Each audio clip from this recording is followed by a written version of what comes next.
I'm Joshua Bardwell, here for Armattan Quads, and today I'm going to show you how to assemble your Chameleon. Here are the parts that come with your Chameleon. Of course, we've got the bottom plate here. These are the other carbon fiber pieces and the metal pieces of the front end. I'm just going to set those aside for a minute because I want to take a close look at the screw assortment that comes with it. You can see here we've got individual pieces heat shrink together into compartments, and it would be really cool if each of these compartments corresponded to one sort of step in the assembly, but they don't. So it can be a little bit tough to figure out which of these screws is being referred to by the directions. But Armattan has done something really smart. If you look at the directions that came with your Chameleon, you'll see these right here are printed to scale. So if I hold one of these 12mm screws right here, you can see there, see, it's exactly the same size. So if you have any confusion about, well, is this a 12mm screw or an 8mm screw, don't pull out your calipers and measure. Just hold it up on top of the part and it'll be to scale and you'll know you're getting the right one. This is step 1 of the installation instructions. In this step, you get a 12mm screw. The instructions I'm looking at say that it's a nylon screw, but the kit that I actually received seems to have steel screws. So don't worry about that. If you have nylon screws, this is the place to use them. If you have 12mm steel screws, these are fine to use as well.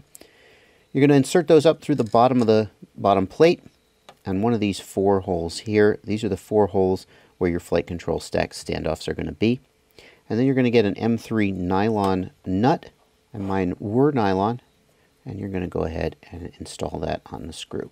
And the main purpose of that is twofold. Number 1, it's just going to hold that screw in there while you're working on the frame so it doesn't fall out. And number 2, when you install your PDB, that nut will provide some spacing between the PDB and the bottom plate. You don't want your PDB to be right up against the bottom plate because then electricity will go where it shouldn't go and the fire will come out. I'm going to repeat that 4 times for these 4 holes.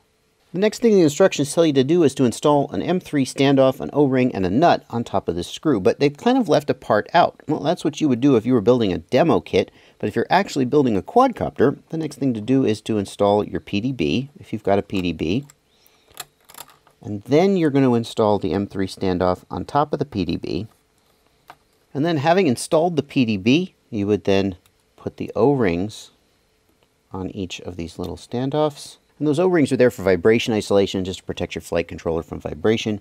You would then install your flight controller on top of the O-rings, and you would put the M3 nuts on top of that, and that's how you would wire things up.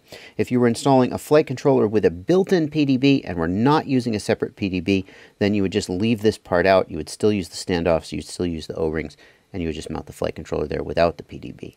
Now I'm going to take these off because we're just building the kit here. We're not actually building the whole quadcopter, but I did want to show you why I was leaving these standoffs out of this step. In the second step, we're going to assemble the camera pod. We're going to build one left side and one right side of the front end. All of the parts are universal, so you don't have to worry about grabbing the wrong part, but you do have to remember to build one left and one right side. So I'm going to start with this piece. I'm going to take one 10mm M3 screw and insert it like so. Another 10mm M3 screw like so. Then I'm going to install that on this plate, and that is going to go, if you look at how it lines up here, you can see these screw holes line up. That is exactly how it's going to install. What I think is the best way to do it is to, like that. There we go. And then having done that, I will just get my screwdriver, my 2mm hex driver, and get those started. So now I'm going to build the other one, and I'm just going to build it as the complete mirror image of the first one. And you can see I've installed this plate upside down as a demonstration for you of what not to do, and not as a legitimate mistake. Now that I've got the side plates assembled this far, I'm going to get my 8mm M3 screw and I'm going to install it in this screw hole here, the bottom screw hole. That will protrude through just a little bit on the other side. That's on purpose. And I can tighten the rest of it down for sure.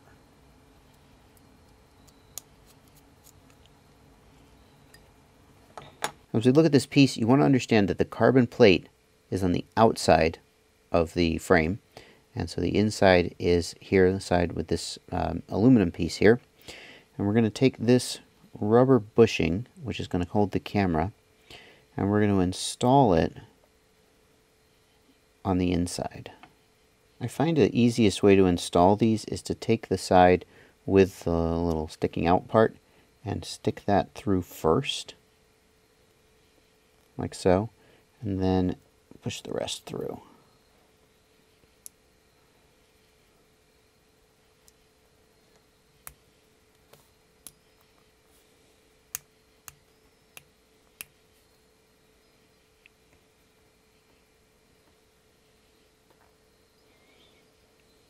A captive nut is then going to go in here, and you'll see there's a little knurled, narrower part of the captive nut that is going to go in facing down, like so. As you do this, don't be worried by the fact that there's an extra captive nut or maybe two in your parts list. Armattan includes extra parts, so if you have a few parts left over at the end, that's to give you spares in case you drop one on the floor or lose it. Don't be worried that you left something out. As long as you follow the instructions, you'll be fine. We're now going to take this thumb screw and install it in the captive nut from the outside. And that's what's going to hold your camera position in place after you finish your build.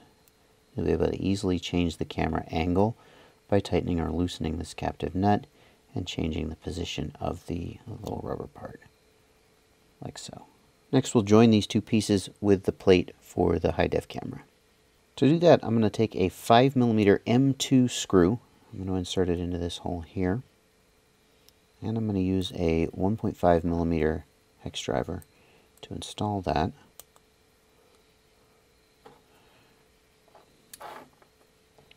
And it's going to go in these screw holes right here on top of the side plate.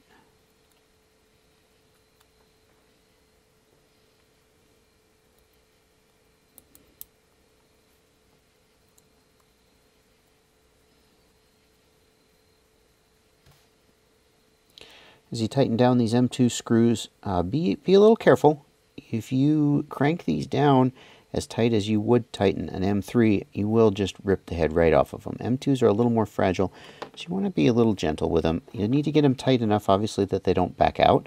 You may want to consider using some blue Loctite so that you don't have to rely on just raw friction to keep them in there. A lot of people install these without Loctite and don't have any problems.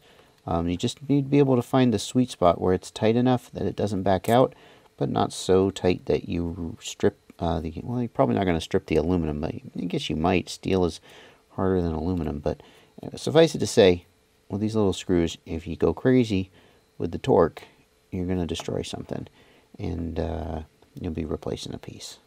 This is the point where I like to install the foam. This foam is there just to keep these screws from scraping on your high-def camera, your GoPro, or whatever. So I'll just peel the backing off of there and very carefully install that so that it lines up. Check your alignment here. You can easily pull this off at this point and realign it if you haven't gotten it quite right.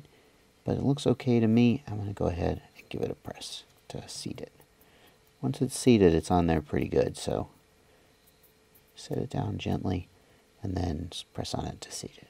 The best way to install the FPV camera is to have the high-def camera plate attached to one of the side walls and then install the camera and put the other side wall on. Let me show you how to install the camera. I'm going to take an M2 by 5mm cup head bolt.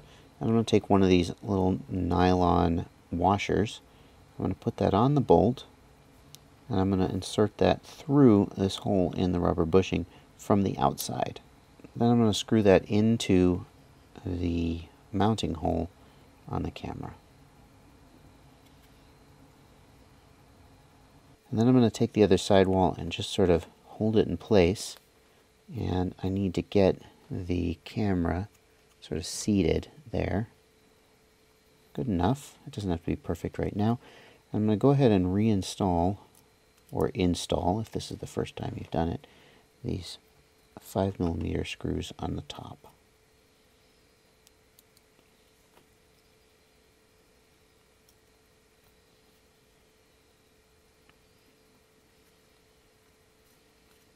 Then I'm going to take the other 5mm M2 cap head screw. I'm going to put another rubber washer on it and insert it in the other side.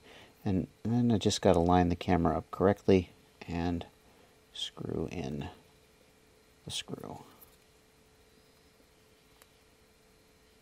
The fourth step is to install the front end on the bottom plate. You'll see here are 4 small screw holes. That's the front of the copter. And you're just going to slide it on there. The machining of the aluminum is really precise, and so it'll slide on there. It should slide on there just perfectly. And you'll see that as I insert it all the way on, the screw holes should line up. And then we're going to use an M2 by 10mm screw through the bottom there. Again, as with the camera, don't go crazy tightening this down. And also, if it has a little resistance, just make sure it's all going in and lining up right.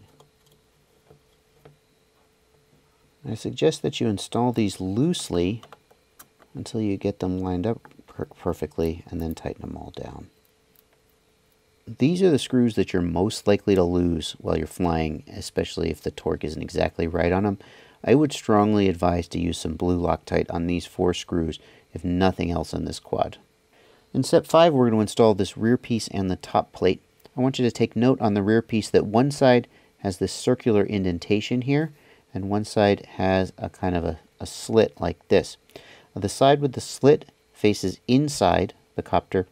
The side with the circular indentation faces outwards. The instructions that you have may call for an 8mm cup head iron screw. You can see the one I've got is a standard button head screw. It doesn't really matter. It just depends on, at one point we switched over, and just depends on which set you've got.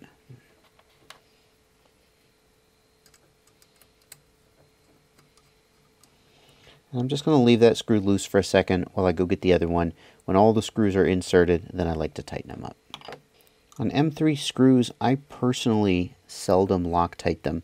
My experience is that I can get M3s tight enough that they very seldom back out without damaging them or damaging the metal. But a little bit of blue Loctite as insurance certainly never hurt. The top plate is one of the few pieces that isn't universal on this. You have to put it on the right side up. And if you look, you'll see that the screw holes here are countersunk. Those obviously are going to face up. We're going to set that down. And I've got a countersunk screw here. It's going to just go right in there.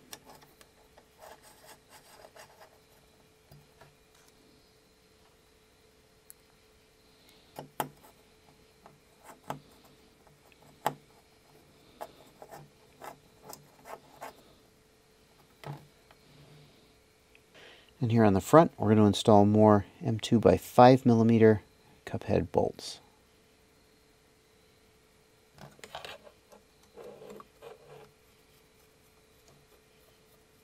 Finally, I'll install this foam piece on the top plate. This is the battery pad. It's there to keep the battery from sliding around, and from the battery, of course, from getting banged up by your screw heads. Once you've got it lined up just right, go ahead and press down on it to set it in place. Finally, you can go ahead and install these dog bone landing pads. They just stick on, you peel it off, and you stick it where you want it. Some people like to use these on the underside of their quad. Some people prefer to have the underside of the quad flat, especially if you ever sit your quad down on your car or some kind of other painted surface. The motor screws will really scratch it up, so having these can be nice, but some people don't like them, so it's your call. One of the nice things about the Chameleon is how easy it is to work on. As you're building the frame, it's really easy to just take the top plate off and then do all your work here. You may find that it's even easier to build the frame if you remove the camera plate, because I find working with a soldering iron, it can just be a little bit cramped trying to get in here. It's not too bad, but especially as you're doing your initial build, it might be nice to just work with the bottom plate. And you see you can build your whole quadcopter just like this, and then install the camera pod afterwards. Now that you know how to assemble your Chameleon frame, you can actually get on with building a quadcopter into it. Of course, there's a lot more to that, but that's not a topic for this video. Thanks for watching.